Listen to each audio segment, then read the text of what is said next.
မင်္ဂလာပါ K Zee Facebook နဲ့ YouTube Channel ကနေပြန်လည်ကြိုဆိုလိုက်ပါတယ်ကျွန်တော်ဒီနေ့တင်ဆက်ပေးမှာကတော့ယင်အစည်းအဝေးနဲ့ပတ်သက်တဲ့ English ဝါဟာရတွေအကြောင်း Part 2လေးပဲဖြစ်ပါတယ် Part 1ကိုတော့ဒီဗီဒီယိုလေးရဲ့ description လေးထဲမှာထည့်ပေးထားပါတယ် Okay စလိုက်ရအောင်ပထမဆုံးတစ်လုံးကတော့ယထာကို English လို့ TRAIN train ယထာ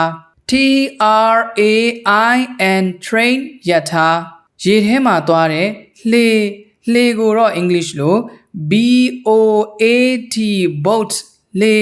BOAT boat လှေသင်္ဘောကိုတော့ SHIP ship သင်္ဘော SHIP ship သင်္ဘောရွက်လွင့်သွားရတဲ့လှေဆိုတာရှိတယ်မြန်မာလိုကတော့ရွက်လှေ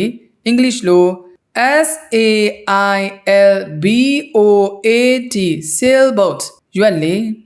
SAILBOAT sailboat ရွက်လေအပျော်စီးသင်္ဘောကြီးကိုတော့ CRUISE cruise SHIP ship cruise ship အပျော်စီးသင်္ဘော CRUISE cruise SHIP ship cruise ship အပျော်စီးသင်္ဘောကုန်ပစ္စည်းတွေတင်သွားတဲ့ကုန်တင်သင်္ဘောကြီးတွေကို CARGO cargo SHIP ship cargo ship ကုန်တင်သင်္ဘော CARGO cargo SHIP ship cargo ship ကုန်တင်သင်္ဘောနောက်တစ်ခုကတော့တောင်တန်းတစ်ခုနဲ့တစ်ခုကိုကြိုးတန်းနေနဲ့တန်းပြီးတော့သွားတဲ့ကားလေးရှိတယ်ဒါကို cable car လို့ခေါ်တယ်မြန်မာလိုလဲ cable car ပဲခေါ်ကြတယ် English လို့ CABLE cable CAR car cable car cable car CABLE cable CAR car cable car cable car ကောင်းကင်မှာပြန်တန်းတဲ့ရဟတ်ယာဉ်ကိုHELICOPTER helicopter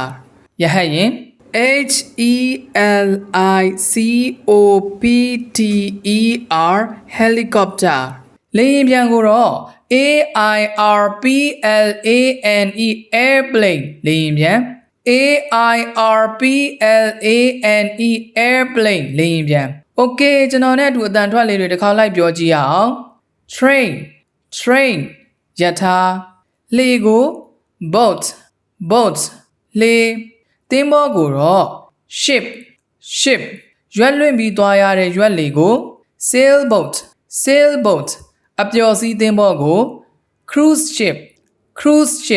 ကုန်ပစ္စည်းတင်ပြီးသွားရတဲ့ကုန်တင်သင်္ဘောကို cargo ship ခရီးသွားတွေတောင်တန်းတစ်ခုနဲ့တစ်ခုကိုရှုခင်းကြည့်ခါနေစီးတဲ့ကားလေးကိုတော့ cable car မြန်မာလိုလဲ cable car ရဟတ်ယာဉ်ကိုတော့ helicopter လေယာဉ်ပျံကို airplane ဟုတ်ကဲ့ပါကျွန်တော်တို့ရဲ့ဒီသင်ခန်းစာဗီဒီယိုလေးကိုသဘောကျနေတဲ့တဲ့ဆိုလို့ရှိရင်တော့ like and share လေးလုပ်ခဲ့ပေးကြပါဦးเนาะဒီဗီဒီယိုလေးနဲ့ပတ်သက်ပြီးတော့မိတ်ဆွေတို့ရဲ့အမြင်ကိုလည်း comment မှာရေးခဲ့ပေးကြပါဦးเนาะOkay K Zee Facebook နဲ့ YouTube Channel ကနေဒီလိုသင်ခန်းစာဗီဒီယိုတွေကိုအမြဲတမ်းပုံမှန်တင်ဆက်ပေးနေမှာဖြစ်တဲ့အတွက်ကျွန်တော်တို့ရဲ့ K Zee Facebook နဲ့ YouTube Channel ကို like follow subscribe လေးလုပ်ခဲ့ပေးကြပါဦးအားလုံးကိုကျေးဇူးတင်ပါတယ်